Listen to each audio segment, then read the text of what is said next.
وبہ نستعین اما بعد۔ دوستو، بات یہ چل رہی تھی کہ اللہ سورۃ الحجرات کے اندر اللہ تعالیٰ نے بہت ساری برائیوں سے منع کیا ہے۔ پھر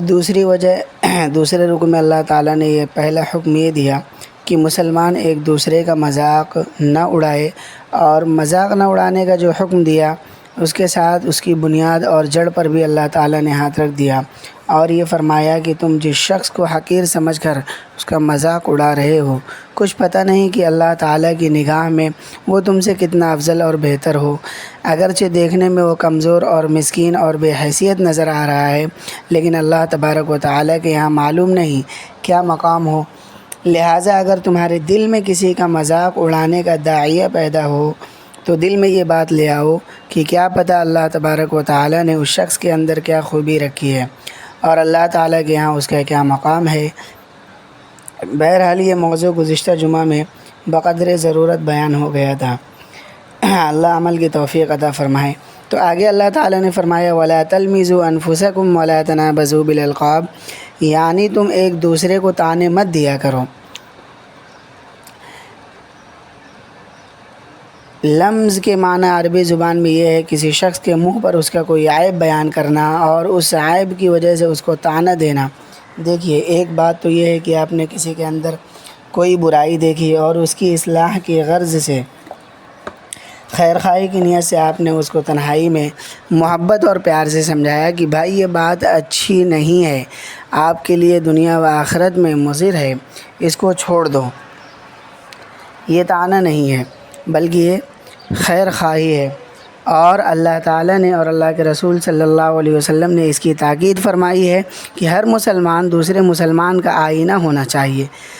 جیسے اگر کسی کے چہرے پر کوئی عیب لگ گیا، اب چونکہ وہ اپنے چہرے کو خود نہیں دیکھ سکتا، اس لیے جب وہ آئینہ دیکھتا ہے تو وہ آئینہ اس کو بتا دیتا ہے کہ تمہارے چہرے پر یہ داغ لگا ہوا ہے، جس طرح آئینہ اس کو بتا دیتا ہے کہ تمہارے اندر عیب ہے۔ اسی طرح حضور صلی اللہ علیہ وسلم نے فرمایا المؤمن مرآۃ المؤمن، ایک مومن دوسرے مومن کے لیے آئینہ ہے۔ جیسے ایک آدمی کو اپنی خرابی خود نظر آ رہی ہے، دوسرا مسلمان بھائی اس کو محبت اور پیار سے بتا دیتا ہے کہ بھائی تمہارے اندر یہ بات ہے، اس کو ذرا درست کر لو، تمہارے حق میں دنیا و آخرت کے اعتبار سے بہتر ہوگا۔ لیکن یہ بات یاد رکھیے کہ آئینہ صرف اس شخص کو خرابی بتاتا ہے جس کے اندر وہ خرابی ہوتی ہے کہ تمہارے اندر یہ خرابی ہے، لیکن وہ آئینہ دوسروں کے سامنے گاتا نہیں پھرتا کہ فلاں کے اندر یہ خرابی ہے، صرف اس شخص کو بتاتا ہے، اور وہ بھی پیار و محبت اور اپنائیت سے بتاتا ہے، شفقت اور خیر خواہی سے بتاتا ہے۔ یہ منع نہیں، یہ جائز ہے، بلکہ فضیلت کی بات ہے۔ لیکن ایک ہوتا ہے طعنہ دینا، یعنی اس کی برائی اس کے منہ پر اس طرح بیان کرنا کہ جس سے اس کا دل دکھے، جس سے اس کی توہین اور تذلیل ہو۔ ایسی بات اس کے منہ پر کہنا یہ لمز ہے، جس کے بارے میں قرآن کریم میں فرمایا وَلَا تَلْمِزُوا أَنفُسَكُمْ، ایک دوسرے کو طعنہ مت دو، اور یہ طعنہ دینا بالواسطہ ہو یا بلا واسطہ ہو، دونوں صورتوں میں حرام ہے، اور اتنا سخت حرام ہے کہ قرآن کریم کی صورت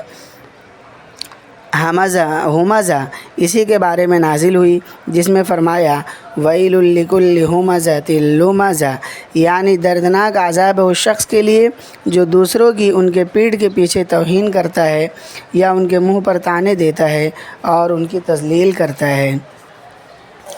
پھر اسی صورت میں آگے ارشاد فرمایا كَلَّا لَيُنبَذَنَّ فِي الْحُطَمَةِ وَمَا أَدْرَاكَ مَا الْحُطَمَةُ نَارُ اللَّهِ الْمُوقَدَةُ، یاد رکھو ایسا شخص اس آگ میں ڈال دیا جائے گا جو اپنے اندر پڑی ہوئی ہر چیز کو ملیح میٹ کر دینے والی ہے، اور تمہیں کیا پتہ وہ حطامہ کیا چیز ہے؟ وہ اللہ کی بھڑکائی ہوئی آگ ہے جو انسان کے دلوں تک جھانک لے گی۔ اتنی زبردست وعید اللہ تعالیٰ نے بیان فرمائی، یہ اس شخص کے لیے ہے جو دوسروں کی توہین کرے، چاہے پیٹھ پیچھے کرے یا منہ پر کرے۔ حدیث شریف میں رسول اللہ صلی اللہ علیہ وسلم نے فرمایا کہ یہ طعنہ دینا چاہے زبان سے ہو چاہے اپنے کسی عمل سے ہو، مثلاً آپ نے کسی کی نقل اتار لی جس کے نتیجے میں وہ اپنی توہین محسوس کر رہا ہے، یا اشارے سے اس کے کسی عیب کو تحقیر کے انداز میں بیان کیا، جیسے کوئی پستہ قد ہو اور ہاتھ سے اس کے پستہ قد ہونے کی طرف اشارہ کرے، یہ سب طعنہ دینے میں داخل ہے اور حرام ہے۔ ساتھ میں یہاں ایک اور عجیب بات اللہ تعالیٰ نے ارشاد فرمائی ہے، وہ قابل غور ہے، وہ یہ ہے کہ اللہ تعالیٰ نے فرمایا وَلَا تَلْمِزُوا أَنفُسَكُمْ، جس کا ٹھیٹھ لفظی ترجمہ کرے تو یہ بنتا ہے کہ اپنے آپ کو طعنہ مت دو۔ حالانکہ کہنا یہ چاہتے ہیں کہ ایک دوسرے کو طعنہ مت دو، لیکن الفاظ یہ لائے کہ اپنے آپ کو طعنہ مت دو۔ اس طرز کلام سے دو باتوں کی طرف اشارہ فرمایا، ایک یہ کہ اگر تم کسی دوسرے کو طعنہ دو گے اور اس کی تحقیر و تذلیل کرو گے تو تمہارے طعنے کے جواب میں وہ تمہیں طعنے دے گا، لہٰذا تمہارا دوسروں کو طعنہ دینا در حقیقت انجام کے اعتبار سے خود اپنے آپ کو طعنہ دینا ہے۔ اگر تم اس کو طعنہ دیتے ہو تو وہ بھی تمہیں طعنہ دیتا ہے، لیکن جب تم نے اسے طعنہ دیا تو وہ بھی جواباً تمہیں طعنہ دے گا، اس لیے تم اپنے آپ کو طعنہ دلوانے کا سبب بن گئے۔ دوسری بات وہ ہے جو پہلی بات سے گہری ہے، وہ یہ کہ ہم تو پہلے ہی کہہ چکے ہیں انما المؤمنون اخوہ، یعنی سارے مسلمان آپس میں بھائی بھائی ہے۔ جب بھائی بھائی ہے جو اب اگر تم کسی دوسرے مسلمان کو طعنہ دے رہے ہو، اس کی تحقیر و تذلیل کر رہے ہو، تو تم اپنے بھائی کی تذلیل کر رہے ہو۔ اگر تمہارے کسی بھائی کی تمہارے سامنے توہین کی جائے تو حقیقت میں وہ تمہاری اپنی توہین ہے، لہٰذا جب اپنے نسبی بھائی کی توہین کو اپنی توہین سمجھتے ہو تو جن لوگوں کو اللہ تبارک و تعالی نے تمہارا دینی بھائی بنایا اس لیے کہ تمام مسلمان بھائی بھائی ہے، اگر غور کرو تو یہ نظر آئے گا کہ ان کی توہین تمہاری اپنی توہین ہے، اس لیے دوسروں کو طعنہ دینا در حقیقت اپنے آپ کو طعنہ دینا ہے۔ اس کو زیادہ وضاحت سے یوں سمجھے کہ مسلمان ایک برادری ہے اور غیر مسلم اور کافر ایک برادری ہے۔ اگر تم اپنی برادری کے آدمیوں کو برا بھلا کہو گے اور ان کی توہین کرو گے تو جو دوسرے برادری کے لوگ ہیں یعنی غیر مسلم، ان کی نظر میں تو تمام مسلمان برابر ہے، تو اس توہین کے نتیجے میں پوری برادری پر حرف آئے گا اور پوری برادری کی توہین و تذلیل ہوگی۔ لہذا یہ مت سمجھنا کہ اگر تم نے دوسرے کو طعنہ دے دیا تو بس صرف ایک فرد کو طعنہ دیا، بلکہ حقیقت میں پوری مسلمان برادری کو طعنہ دینے کے مرادف ہے اور پوری مسلمان برادری کو بدنام کرنے کے مرادف ہے۔ لہذا حقیقت میں وہ طعنہ تمہارے خلاف جا رہا ہے، اس لیے اللہ تعالیٰ نے فرمایا وَلَا تَلْمِزُوا أَنفُسَكُمْ، اور آگے فرمایا وَلَا تَنَابَزُوا بِالْأَلْقَابِ۔ پھر اللہ تعالیٰ نے طعنے کی ایک خاص صورت کو بیان فرمایا، یعنی ایک دوسرے کو برے برے ناموں سے مت پکارو، جیسے بعض اوقات کسی آدمی کے عیب کی وجہ سے لوگ اس کے اصل نام سے ہٹ کر دوسرا نام رکھ دیتے ہیں، ایسا اس کا مذاق اڑانے کے لیے یا اس کی تحقیر کے لیے کیا جاتا ہے۔ مثلاً ایک اچھا بھلا آدمی ہے، اس بیچارے کے پاؤں میں کچھ عذر ہے، لنگ ہے، اب لوگ اس کو لنگڑا کہہ کر پکار رہے ہیں، یا اس کی آنکھ میں کچھ کمزوری ہے تو اس کو اندھا کہہ کر پکار رہے ہیں، یا کوئی اور نام اس کی تحقیر و تذلیل کر رکھ دیا۔ اس کے بارے میں قرآن کریم نے منع فرمایا کہ ایک دوسرے کو برے ناموں سے یاد نہ کیا کرو، حالانکہ یہ بات پہلے حکم وَلَا تَلْمِزُوا أَنفُسَكُمْ کی ممانعات میں داخل تھی، لیکن اس کو خاص طور پر قرآن کریم نے علیحدہ ذکر فرما دیا کہ طعنہ دینے کی یہ شکل جس میں دوسرے کو برے نام سے پکارا جائے یہ بہت بری چیز ہے، بری بات ہے، اس سے پرہیز کرنا چاہیے۔ بعض نام تو ایسے ہوتے ہیں جو کسی شخص کا عرف بن جاتے ہیں، جس کو وہ شخص برا نہیں مانتا، اس کو برا نہیں لگتا، اس کے ذریعے اس کی تحقیر اور تذلیل نہیں ہوتی، وہ عرفی نام اگر مشہور ہو گیا تو ایسے نام سے پکارنے میں کوئی مذائقہ نہیں ہے، لیکن ایسا نام جس کو وہ برا سمجھتا ہو، جس کی وجہ سے وہ اپنی